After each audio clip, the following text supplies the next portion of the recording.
Deal bye. कोई बात नहीं। जय जिनेंद्र सभी हमारे जैन टॉक्स के मेंबर्स को।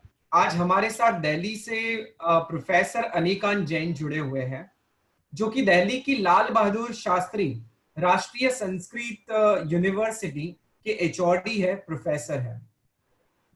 अगर अनिकांत जी की बात की जाए तो इन्होंने हमारे जैन समाज को काफी योगदान दिया है।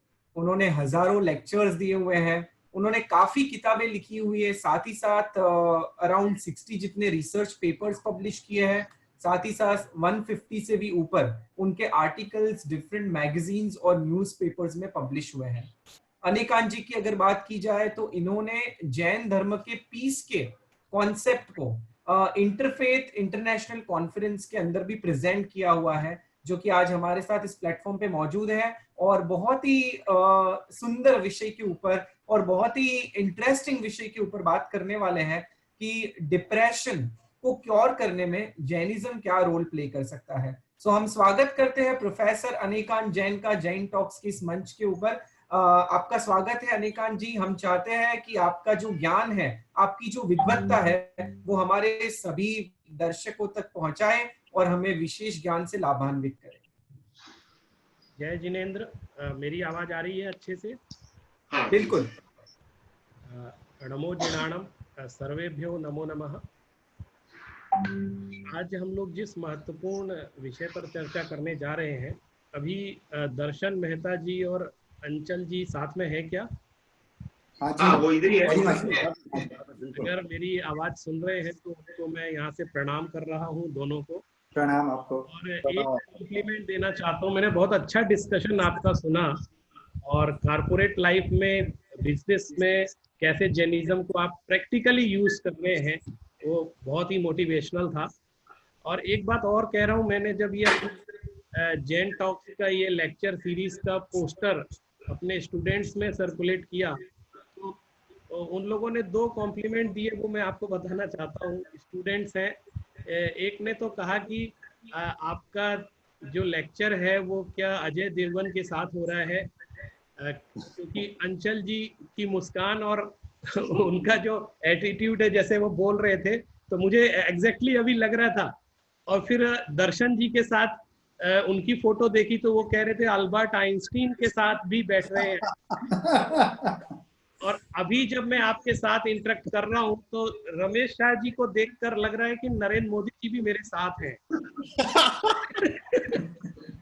तो ठीक है, मेरा जो आज सब्जेक्ट है मैं उसी पर अपनी बात कह रहा हूँ। मैंने आपको ये बातें इसलिए कही ताकि थोड़ा सा माहौल हमारा अच्छा हो जाए और हम लोग एक जिस आज कोविड-19 के जिस वातावरण में जी रहे हैं, सबसे पहले I would like to request my wife Ruchi Jain to recite a special mantra, Mahavir Ashtaka, only one stanza to prepare some blessings and for our blessings. Okay. My wife. सभी को मेरा सादर जय जिनेंद्र। यदि ये चैतन्य मुकुरे भावाश्चिदिचितः समं भान्ति ध्रुवे वैजनिलसन्तोन्ति रहिता जगत साक्षी मार्ग प्रकटने परो भानुरिवयो महावीर स्वामी नयन पथिगामी भवतु में। जय जय। Thank you. ये हमारी परंपरा है कि हम जब भी किसी बात को स्टार्ट करते हैं तो उसके पहले मंगलाचरण करते हैं। और आज मैं जो बात आपसे कहने जा रहा हूँ, आप इस बात पर विश्वास मानिए, मेरा उद्देश्य ये है कि इस समय अगर पूरे वर्ल्ड के अंदर जितनी भी प्रॉब्लम्स हैं, जितनी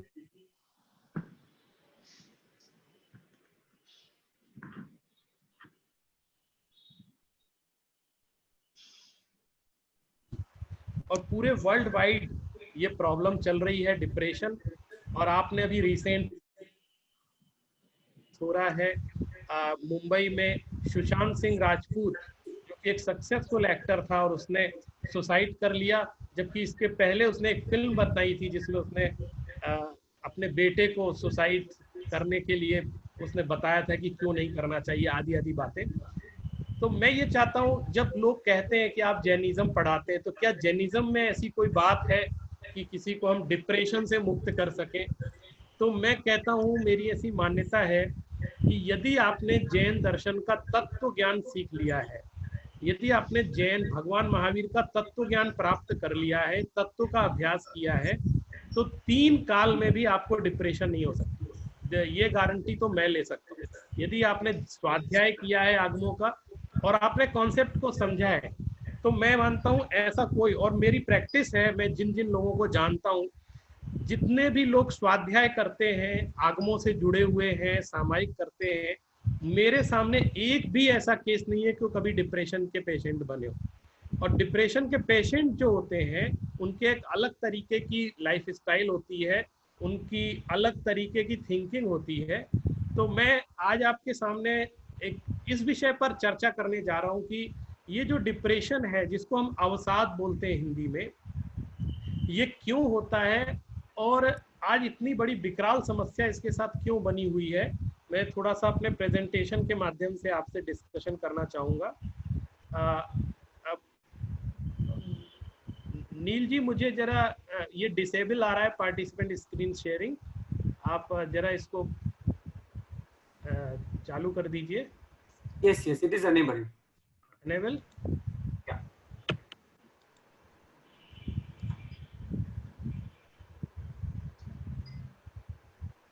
स्टार्ट हो गया ये? Yes. हाँ, स्टार्ट हो गया। Thank you.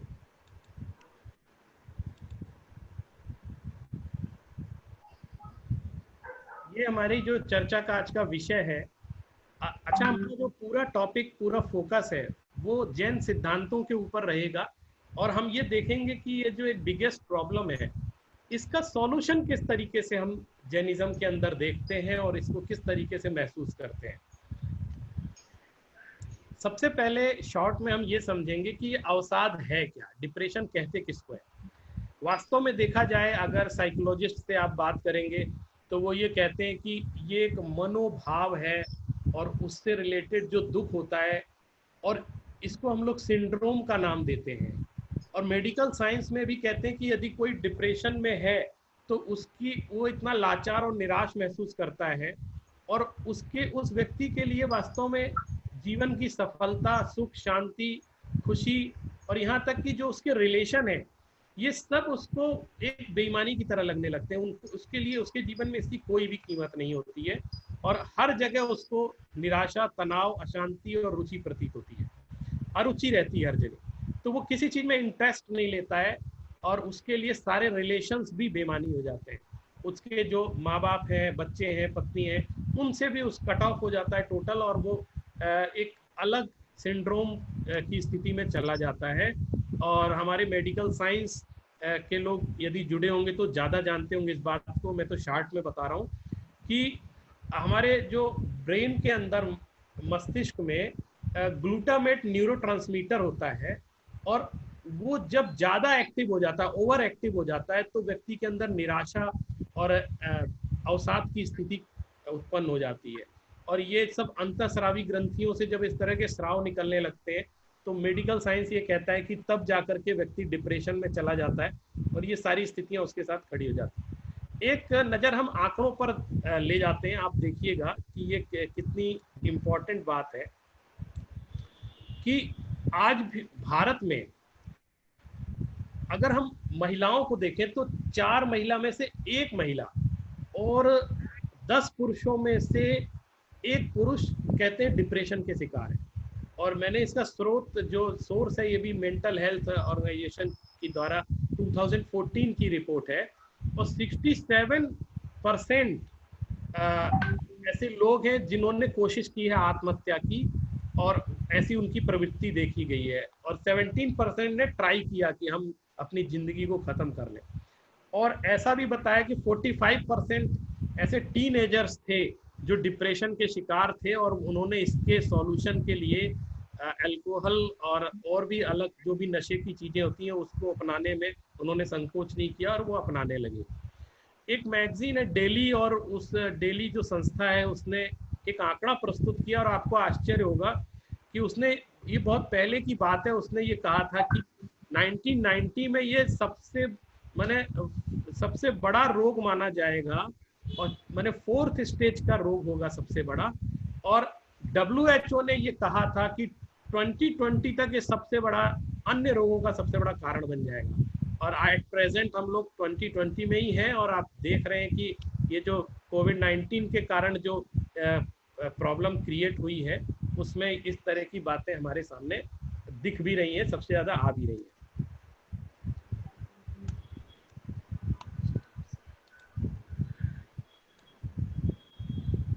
अब हम थोड़ा सा विचार करेंगे कि इसका कारण क्या है, हमारे अंदर डिप्रेशन होता क्यों है। उसके मूल कारण में हम लोग जाएंगे कि 2 तरह के कारण देखे जाते हैं, एक तो होता है इंटरनल और एक होता है एक्सटर्नल। दोनों तरह के कारणों पर हम लोग आज विचार करेंगे और देखते हैं किन किन बातों पर ध्यान देने की जरूरत है। आप देखिए, हम अंतरंग कारण की तरफ जाते हैं, जो अंदर के कारण है, जिसके कारण डिप्रेशन होता है। सबसे पहली बात, चूंकि मैं जैनिज्म का हूं, मैंने जैन कर्म फिलॉसफी पढ़ी है, तो मैं आपसे ये कहना चाहता हूं कि एक तो सबसे बड़ा स्ट्रॉन्ग रीजन है कि हमारे कर्मों का उदय ऐसा हुआ है कि हमको इस तरह की पीड़ा प्राप्त हो रही है। सबसे बड़ा स्ट्रॉन्ग रीजन, माने इंटरनल रीजन यदि हम देखें तो सबसे ज्यादा स्ट्रॉन्ग रीजन है कर्मों का उदय। जब हमारे कर्म का उदय ऐसा आ रहा है तो वो हमको, हमारी नियति है कि हम उसको भोगें, और किस तरीके से भोगते हैं इस बात पे डिपेंड करता है। दूसरा एक बहुत बड़ा कारण है गलत दृष्टिकोण।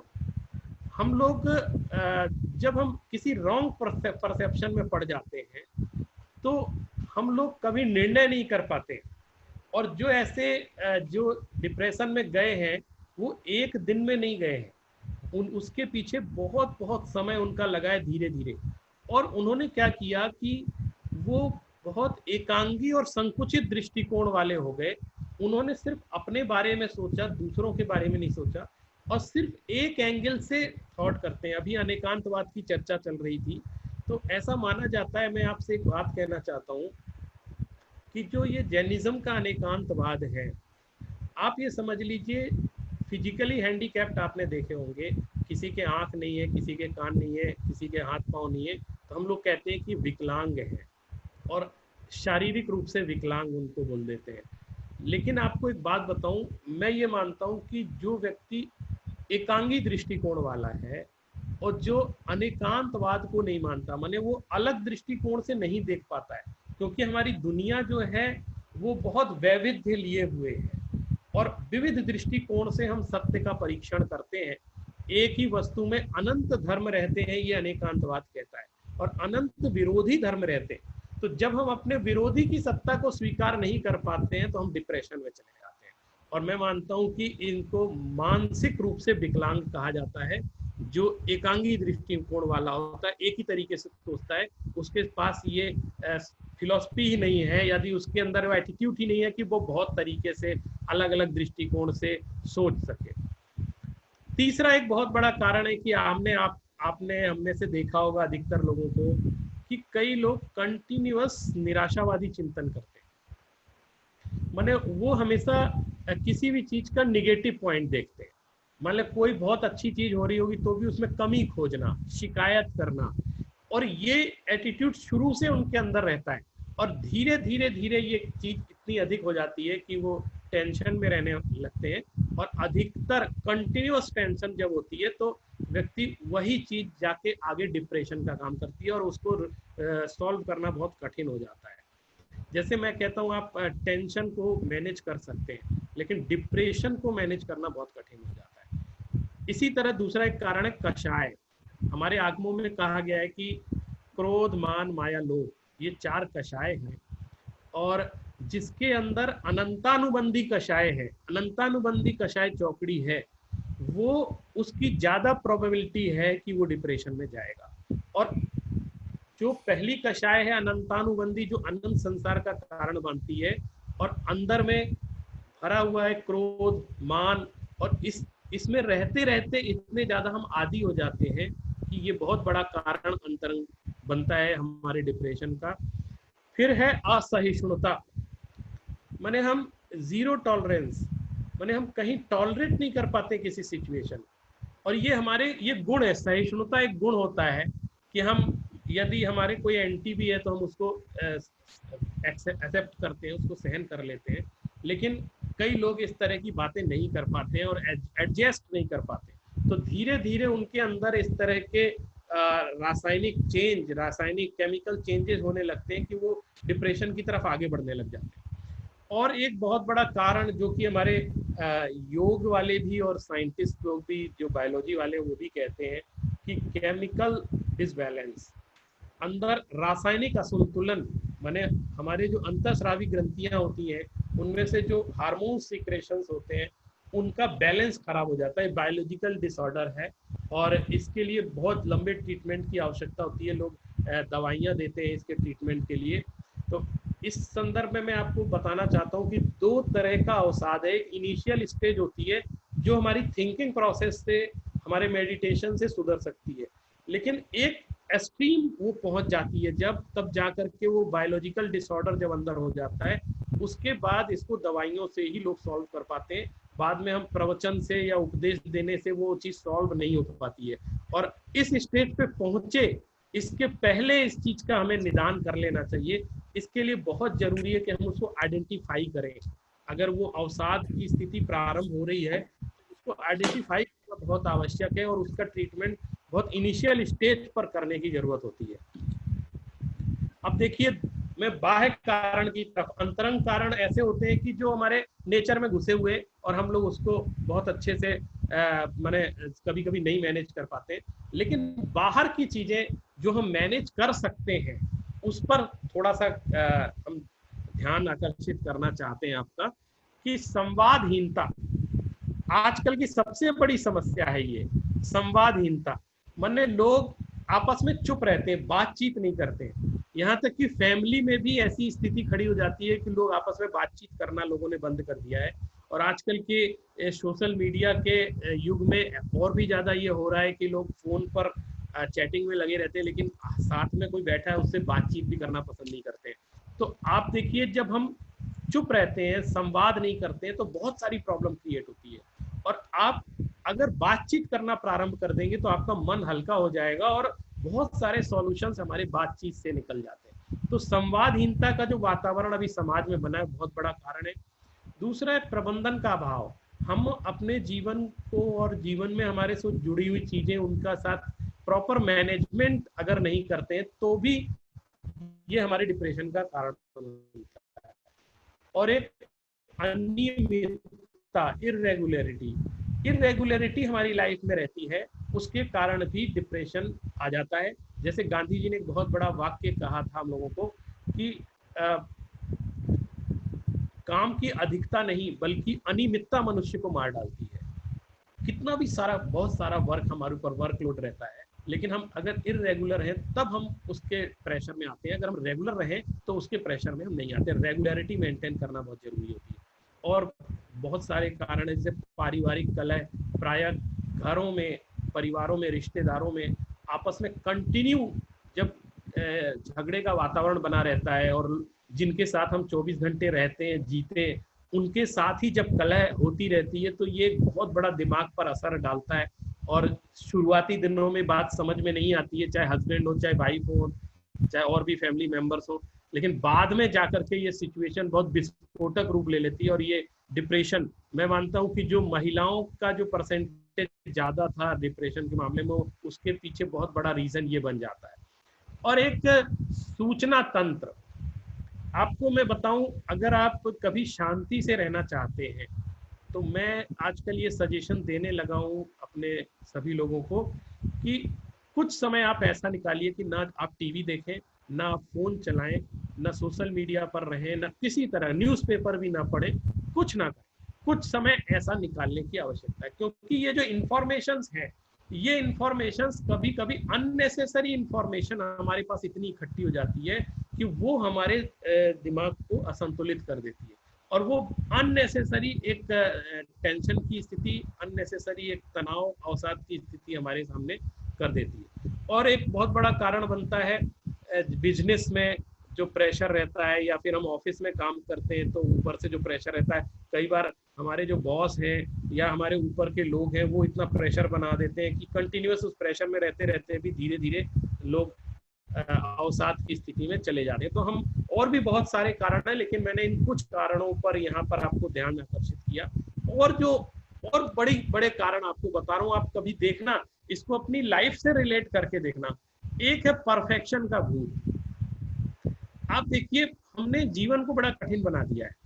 आप कई लोगों को देखेंगे कि वो इतने ज्यादा परफेक्शन में रहना चाहते हैं कि और रह नहीं पाते, और रहने की कोशिश करते हैं, और उनको परफेक्शन इतना ज्यादा चाहिए कि जब वो हो नहीं पाता है तो बहुत ज्यादा टेंस हो जाता है, और ये स्थिति उनकी अवसाद, वो सो नहीं पाते हैं ढंग से, तो उनको लगता है ये बहुत परफेक्ट नहीं हुआ, बहुत परफेक्ट नहीं हुआ। वो पूर्णता की तरफ जाना चाहते हैं, और कभी कभी तो लगता है ये तो बड़ी क्वालिटी है, ऐसा लगता है प्रोफेशन में कि तो बहुत अच्छी क्वालिटी है। लेकिन मैं आपको सिर्फ अवसाद की बात बता रहा हूँ। भले ही बिजनेस के लिए बहुत बड़ी क्वालिटी नजर आती हो, लेकिन अपने खुद के लिए बहुत बड़ी हानि है, क्योंकि ये जो भूत चढ़ा हुआ है परफेक्शन का कि हमारी चीज परफेक्ट कर ले, ये बहुत ज्यादा हमें डिप्रेस करता है। और एक है हम जो अपेक्षाएं दूसरों से ज्यादा रख लेते हैं, मिनिमाइजेशन इसका करना चाहिए। हम जब बहुत ज्यादा अपेक्षाएं रखते हैं किसी से और वो पूरी नहीं होती हैं, प्रायः ऐसा होता है कि वो हमारी अपेक्षाएं पूरी नहीं होती हैं,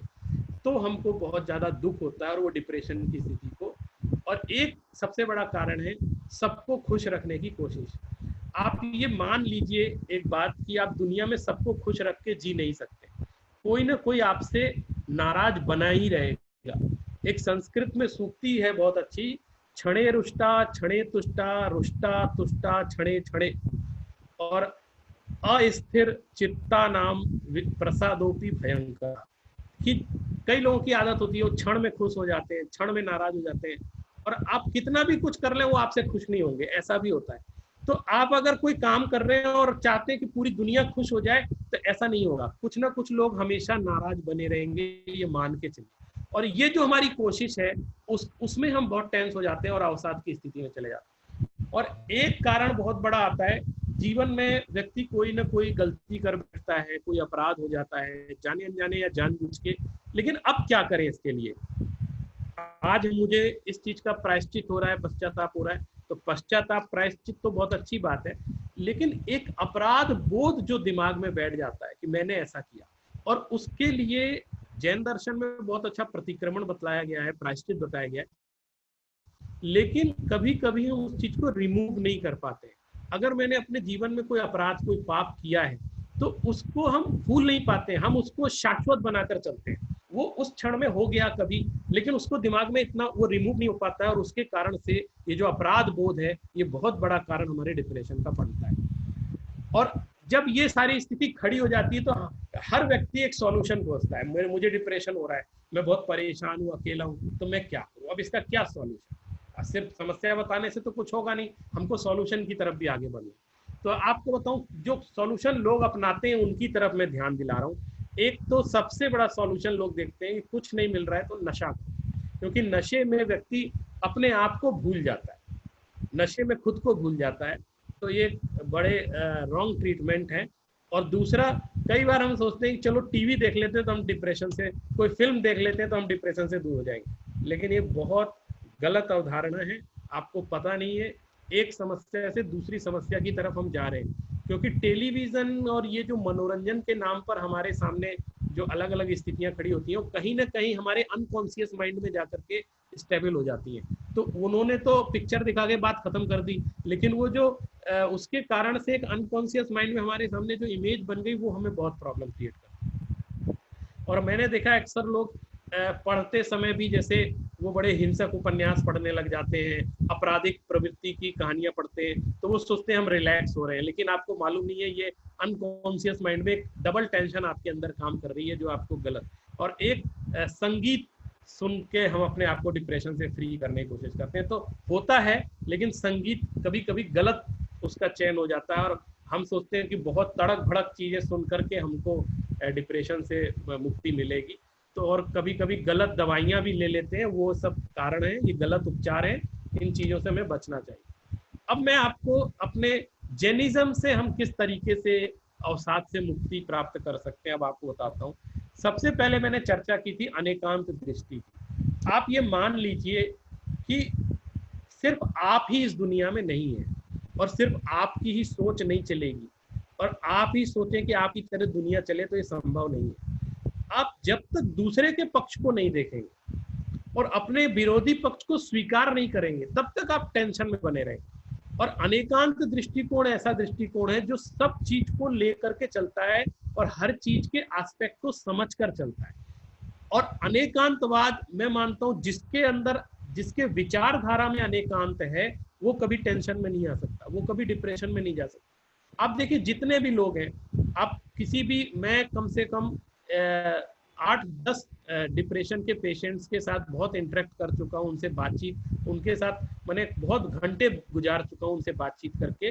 तो मैंने ये महसूस किया कि इनके अंदर जो चीज डेवलप हुई है वो सिर्फ ये हुई है कि ये सिर्फ अपने बारे में सोचते हैं और किसी के बारे में नहीं सोचते। तो अगर ये दृष्टिकोण रहेगा, और एकांत दृष्टिकोण बहुत बड़ा कारण है, और अनेकांत दृष्टि से वो अपने माइंड को ब्रॉड कर सकता है और वो स्वस्थ रह सकता है। दूसरा है आध्यात्मिक दृष्टिकोण। हम चाहे किसी भी लाइफ में जिए, जैसे अभी दर्शन मेहता जी कह रहे थे, वो सामायिक के बारे में बात कर रहे थे और आंचल जी अहिंसा के बारे में।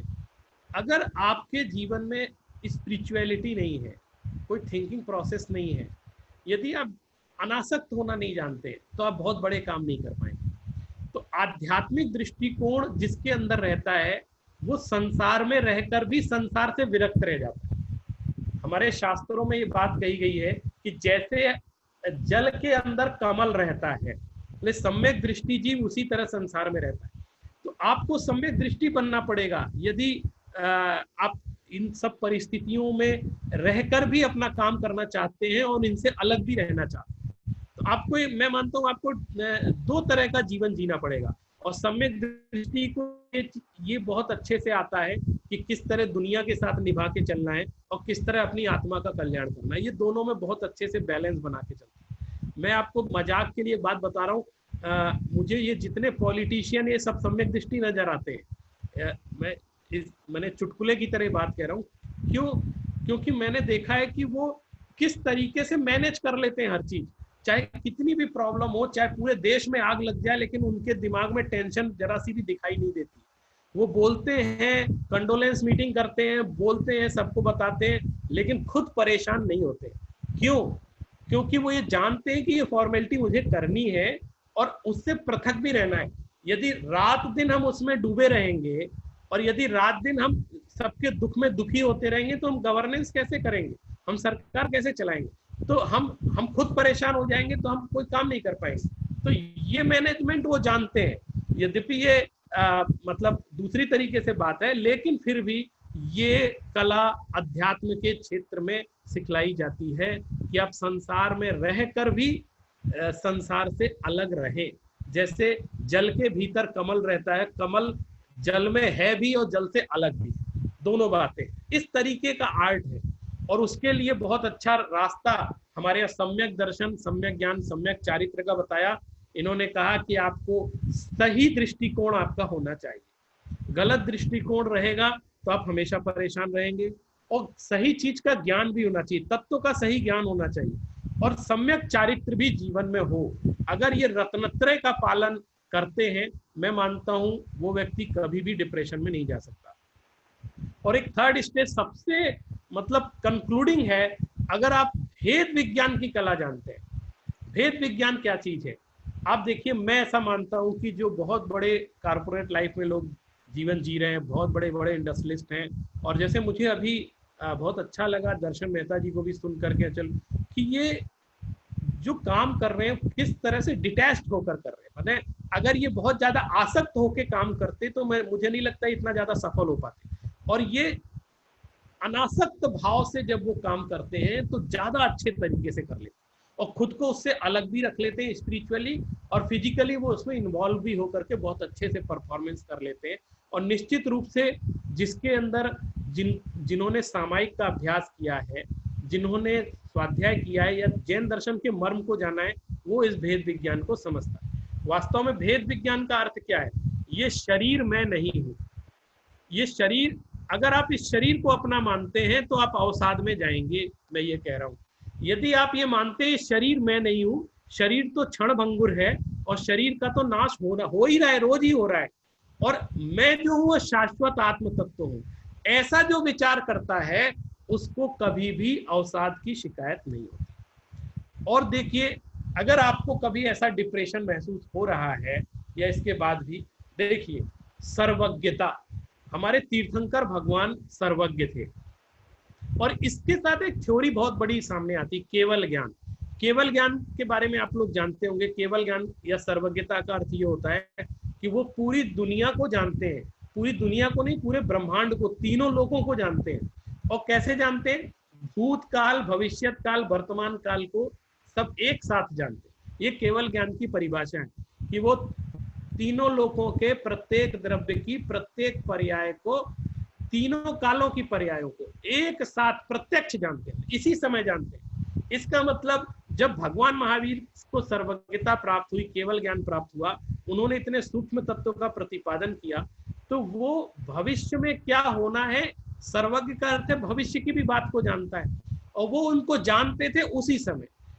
तो इसका क्या अर्थ है, आप ये देखिए, हमारे जीवन में जो विचित्रताएं घटित हो जाती हैं, कभी हम असफल हो जाते हैं, कभी कुछ चाहिए नहीं मिलता है, या बहुत काम करने पर भी सफलता नहीं मिलती है, तो अगर हम इस तरीके का विचार करें कि जो होना है वो निश्चित है, केवल ज्ञानी ने गाया, मतलब जो होना है वो तो निश्चित है, आप उसमें फेरफार कर नहीं सकते, तो इससे हमारे दिमाग में अकर्तावाद आएगा। कि हम, आपको एक बात बताऊं, ये बहुत बड़ा सिद्धांत जैन दर्शन का है, अकर्तावाद, कि ईश्वर जगत का, सृष्टि का कर्ता धर्ता नहीं है। और यही एक ऐसा कॉन्सेप्ट है जिसने जैन दर्शन की अलग पहचान बनाई है, कि हमारे जो तीर्थंकर भगवान हैं वो सर्वज्ञ हैं, हितोपदेशी हैं, और अपने आत्मा के आनंद में लीन है, लेकिन वो जगत का या हमारा आपका कुछ कर नहीं रहे, वो ना कुछ बनाते हैं ना बिगाड़ते हैं। और कई जो अलग फिलॉसफीज हैं वो ये मानते हैं कि भगवान हमारा कुछ कर देंगे या कुछ और हो जाएगा, या जो ये मान लीजिए मैं आपसे कहता हूँ कोरोना आया है इस जगत में, तो ये किसने किया है इसको? अगर ईश्वर ही सब कुछ करता है तो इसका ब्लेम आपको ईश्वर को लगाना चाहिए, अगर ऐसा है तो, कि ईश्वर ने ही सबको ये कोरोना भेजा है हमारे सामने सबको भोगने के लिए। तो अगर कई तरह की बातें कर सकते हैं, लेकिन जैन दर्शन ने एक सिद्धांत समझा है अकर्तावाद का, और वो सिद्धांत आप सुन लीजिए, हमेशा याद रखिएगा, एक द्रव्य दूसरे द्रव्य का कुछ नहीं करता, प्रत्येक द्रव्य स्वाधीन है और उसका परिणमन अपने आप में ही होता है, एक दूसरे द्रव्य में इतनी सी भी फेरफार नहीं कर सकता। और जिसको ऐसा दृढ़ श्रद्धान होगा, वो कितनी भी विपरीत परिस्थिति हो जाए वो डगमगा नहीं सकता, क्योंकि उसके चिंतन में सब कुछ सुलझा हुआ है, और वो चिंतन में कभी डिस्टरबेंस उसके अंदर आ नहीं सकता है। तो ऐसे सिद्धांत का जो आश्रय लेता है वो कभी भी डिप्रेशन में नहीं जा सकता। दूसरी एक और प्रैक्टिकल बात बताता हूँ, नॉन वायलेंस जैन दर्शन का सबसे बड़ा सिद्धांत है, अहिंसा परोपद्रव जीवनम। जो व्यक्ति दूसरों की हमेशा सहायता करता है, एक दूसरे के हित के बारे में सोचता है, उनको सदुपदेश देता है, तो उसकी जो सोशल लाइफ इतनी अच्छी होती है कि वो कभी लोनलीनेस का अनुभव नहीं करता। उसको हमेशा एक दूसरे परोपकार की चिंता रहती है, सभी जीवों के कल्याण की चिंता करता है, और करता है, प्रैक्टिकली उनकी सहायता करता है। तो ऐसे लोग इतने ज्यादा व्यवहारिक होते हैं कि कभी अकेलेपन का शिकार नहीं हो पाते, और इस तरह से वो हमेशा डिप्रेशन से बचे रहते हैं।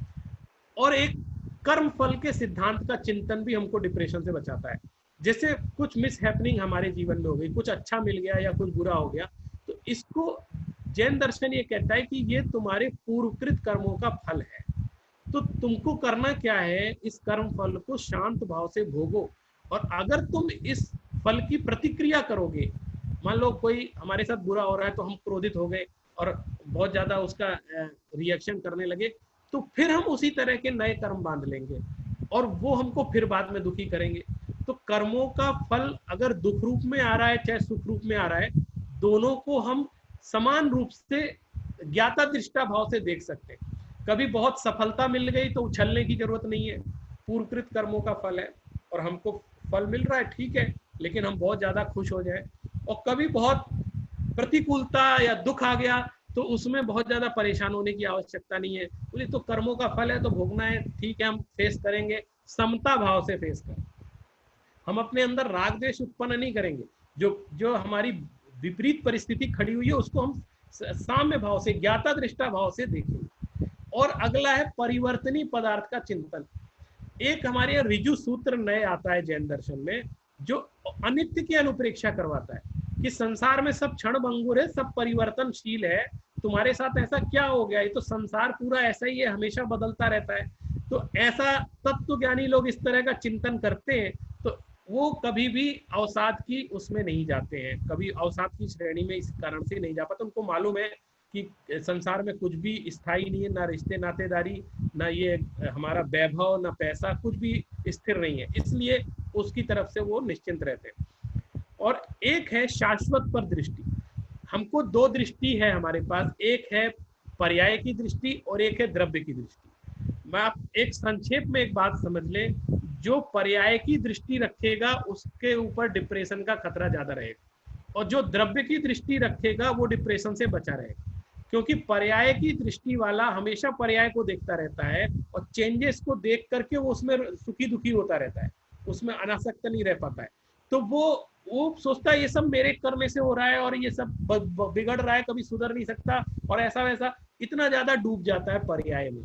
तो वो पर्याय की दृष्टि होने से वो कभी बहुत हाई थिंकिंग नहीं कर पाता है। और जो द्रव्य दृष्टि माने आत्मा की दृष्टि से ही हमेशा कथन करता है, सोचता है, रहता है, उसको ये मालूम है कि ये सब कुछ भी हमारा स्वभाव नहीं है, मेरा स्वभाव एक शुद्ध चैतन्य आत्म तत्व है, ज्ञायक स्वभाव है, और इसका कभी नाश नहीं हो सकता है, और मैं रहूंगा, ये हमेशा रहेगा। उसकी तरफ उसकी दृष्टि रहती है तो वो बड़े से बड़ा काम भी कर जाता है, चाहे बड़े से बड़े दुखों को भी झेल जाता है और कभी डिस्टर्ब नहीं होता है। और देखिए सॉल्यूशंस मैं आपको बता रहा हूँ, मैंने आपको एक सूत्र बताया, स्वाध्याय परमम तप। अगर आपको कभी भी ऐसा लग रहा है कि आप डिप्रेशन में जा रहे हैं, मैं आपको सलाह देना चाहता हूँ, हमारे बहुत सारे मित्र यहाँ जुड़े हुए हैं, कि आप एक बहुत अच्छी किताब उठा लीजिए। और किताब में भी मैं आपसे कहना चाहता हूँ, आज बहुत स्ट्रांगली ये बात कहना चाहता हूँ, आप कोई आगम ग्रंथ उठा लीजिए और एक बार आप ये प्रैक्टिस करके देखिएगा। अगर आपने प्राकृत के आगम ग्रंथ या संस्कृत के आगम ग्रंथ उठाए हैं तो आप उनको एक बार जोर जोर से मुंह से बोल करके पढ़ना शुरू कर दीजिए, पाठ करना शुरू कर दीजिए, फिर देखिएगा आपके बॉडी में कैसे चेंजेस आते हैं। क्योंकि इतनी पॉजिटिव एनर्जी आ जाएगी और आपको लगेगा ये वो वाणी है जो 2000 साल पहले हमारे आचार्यों ने बोली है, तो आप सीधे उनसे डायरेक्ट कनेक्ट हो जाएंगे।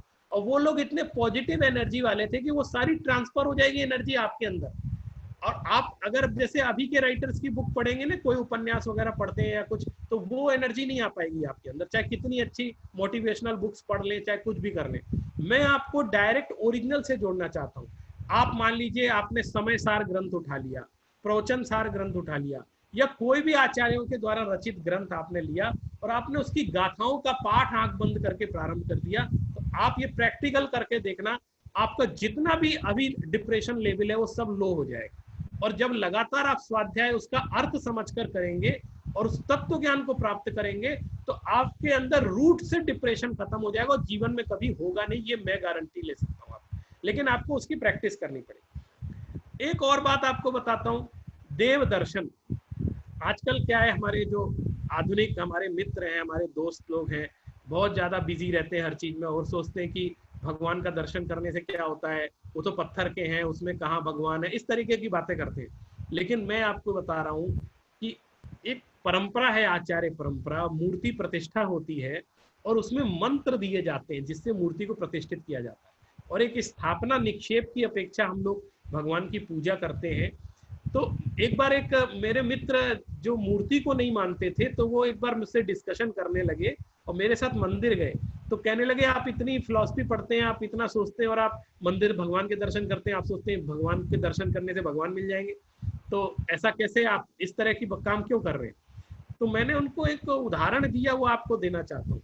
मैंने उनसे कहा कि मैं देव दर्शन इसलिए करता हूँ कि वो वीतरागी प्रतिमा देखकर मेरे अंदर वीतरागता का भाव उत्पन्न होता है, और उस भावों की उत्पत्ति के लिए मैं वीतराग का दर्शन करता हूँ। क्योंकि मैं हमेशा राग द्वेष में रहता हूँ तो मुझे शांति नहीं मिलती है। और एक बार देव दर्शन जो वीतरागी प्रतिमा तीर्थंकर भगवान की देखता हूँ तो मुझे अंदर में शांति मिलती है, वीतरागता का अनुभव होता है। तो कह लगे प्रतिमा को देख के तुम्हारे अंदर वीतरागता कैसे आ जाती है, वो तो पत्थर की मूर्ति है, उसको देख के कैसे आ जाती है? तो मैंने उनको एक एग्जाम्पल दिया। मैंने कहा आपने कभी कोई एडल्ट मूवी देखी है, आपने कोई अश्लील फिल्म देखी है? तो बोले हाँ देखी है। तो मैंने कहा अश्लील चित्र देखे हैं आपने? बोले देखा है। तो मैंने कहा एक बात बताओ, अश्लील चित्र देखकर आपके अंदर विकारी भाव उत्पन्न होते हैं कि नहीं होते हैं? तो बोले होते हैं। तो मैंने कहा यही सबसे बड़ा रीजन है, जब अश्लील चित्र देखकर आपके मन में विकारी भाव उत्पन्न हो सकते हैं, तो वीतरागता की प्रतिमा देखकर आपके अंदर वीतरागता के भाव उत्पन्न क्यों नहीं हो सकते? आप एक बार इस बात को मान करके तो देखो, एक बार दर्शन करके तो देखो। क्या है, हम इतने ज्यादा आजकल बुद्धिवादी हो गए हैं, इतने ज्यादा अपने आप को एडवांस समझने लगे हैं, हम सोचते हैं हम दुनिया के सबसे बड़े आदमी, तो हम मंदिर भक्ति ये सब का कोई कीमत नहीं समझते। लेकिन मैं आपको आज सबसे बड़ा सॉल्यूशन ये बता रहा हूं, यदि आपको जीवन में संतुलित रहना है तो आप देव दर्शन और भक्ति समर्पण, बहुत ज्यादा बुद्धि से सोचते हैं रात दिन, मैं कहता हूं एक बार एक भजन भगवान के सामने पढ़कर, शांति से डूब करके पढ़ करके देखिए, आपको लगेगा कि आपका स्ट्रेस लेवल कितना डाउन हो गया है। आप कभी समर्पण विश्वास करके देखिए। हमने क्या है, ये जो विश्वास हमारे जीवन से हटता जा रहा है, ये डिप्रेशन का बहुत, हमको आपको मैं बता रहा हूँ, हमको अपने माँ बाप पर विश्वास नहीं है, अपनी पत्नी पर, अपने पति पर विश्वास नहीं है, अपने बच्चों पर विश्वास नहीं है, हम भगवान पे कैसे विश्वास करेंगे? और ये बहुत बड़ा रीजन है कि व्यक्ति अकेला होता जा रहा है और इस विश्वास की कमी के कारण उसके अंदर डिप्रेशन आ रहा है। दूसरा, जैसे मैंने अपना लेक्चर शुरू करने से पहले मैंने रुचि से निवेदन किया कि तुम एक स्तोत्र पढ़ो, उस स्तोत्र को सुनकर मेरे अंदर एनर्जी आ गई। पूजा और स्तोत्र पाठ ये आचार्यों ने बहुत तपस्या करके लिखे हैं। आपने भक्तांबर स्तोत्र बहुत प्रसिद्ध है, इसी तरह बहुत सारे स्तोत्र हैं।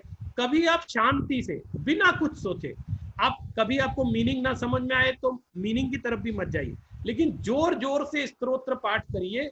आपको अगर ये प्रैक्टिस आपने अपने जीवन में अपना ली, और किसी भी पेशेंट के साथ आप उससे कहिए कि हमारे जो आचार्य के द्वारा रचित स्तोत्र हैं, इसको जोर जोर से, माने मन में नहीं, जोर जोर से पढ़ेंगे तो उसका इफेक्ट पूरे वातावरण में, पूरी बॉडी में पड़ता है और उससे बहुत शांति जीवन में आती है। इसी तरह भगवान का अभिषेक करने से भी बहुत हमको फल की प्राप्ति होती है, बहुत अनेक बीमारियों से बचते हैं।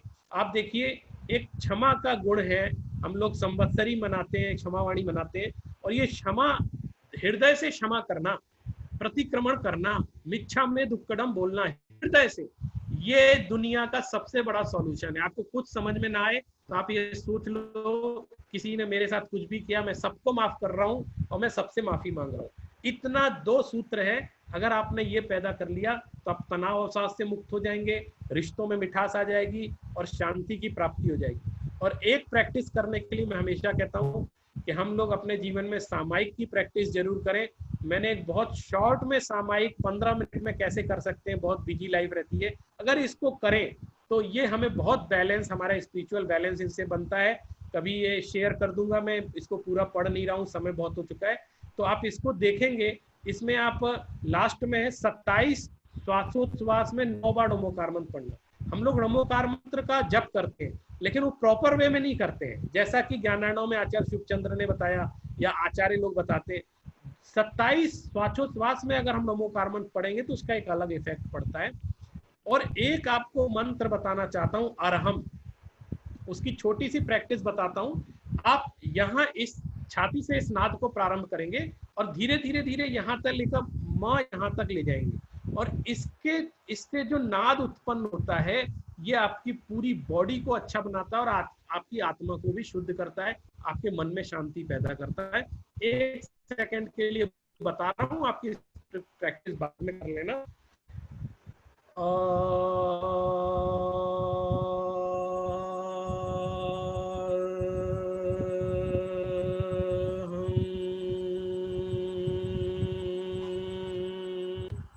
जब हम मस्तिष्क का ऊंचा भाग है इधर म कह के बहुत देर तक पूरी श्वास को छोड़ करके बोलना है। आप देखेंगे इसका इफेक्ट, थोड़ी सी प्रैक्टिस करने की आवश्यकता है। नेक्स्ट, ये देखिए एक कायोत्सर्ग हमारे यहाँ एक आसन है कायोत्सर्ग का जो हमारे तीर्थंकर करते थे। ये बहुत एक प्रोसेस है। अगर आप इसमें देखें, व्यक्ति अपने शरीर से अलग होकर अपने शरीर को देखने लगता है। कायोत्सर्ग का अर्थ होता है काया का उत्सर्ग, माने काया को छोड़ देना। काया को छोड़ देना मतलब शरीर से छोड़ना नहीं, काया के प्रति जो हमारी आसक्ति है उसको छोड़ देना, क्योंकि सारा ये जो झंझट है शरीर के साथ है। तो एक बार शरीर से पूरे अलग होकर के देखें, ये एक प्रोसेस है पूरा। कभी टाइम मिलेगा तो मैं इस पर डिटेल चर्चा करूंगा। इसके माध्यम से हम डिप्रेशन पर विजय प्राप्त कर सकते हैं। और कोई छोटी छोटी चीजें हमारे जीवन में हम लोग कभी देखें, कुछ कुछ शब्द ऐसे होते हैं, कभी इन पर विचार करें तो आपको लगेगा कि अब दुनिया में समस्या है ही नहीं, हम आराम से रह सकते हैं। जैसे एक बड़ा अच्छा कोटेशन मुझे कहीं पढ़ने को आया तो मुझे लगा ये चीज बहुत अच्छी है। जैसे किस किस को याद कीजिए, किस किस को रोइए, आराम बड़ी चीज है, मुंह ढक कर सोइए। मैं आपसे कह रहा हूं, अगर आप एक अच्छी नींद नहीं ले पाते हैं तो आपके जीवन की सारी सफलता बेकार है। आप समझ जाइए कि आपके जीवन में कुछ गड़बड़ हो रहा है, इसलिए आप रात को आपको नींद नहीं आ रही है, कहीं कहीं डिसबैलेंस है। क्योंकि एक नींद आना एक सुखी, एक स्वस्थ व्यक्ति की निशानी है।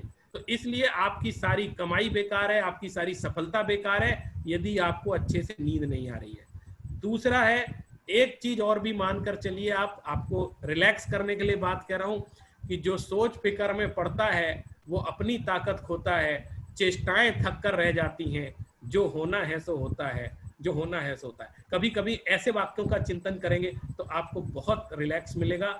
और एक मैं आचार्य महाप्रज्ञ की पंक्ति आपको बताना चाहता हूं, इससे भी हमको जीवन की प्रेरणा मिलती है कि जीना हो तो पूरा जीना, मरना हो तो पूरा मरना। हम आधी आधी लाइफ जीते, हम कोई काम पूरे मन से नहीं कर पाते।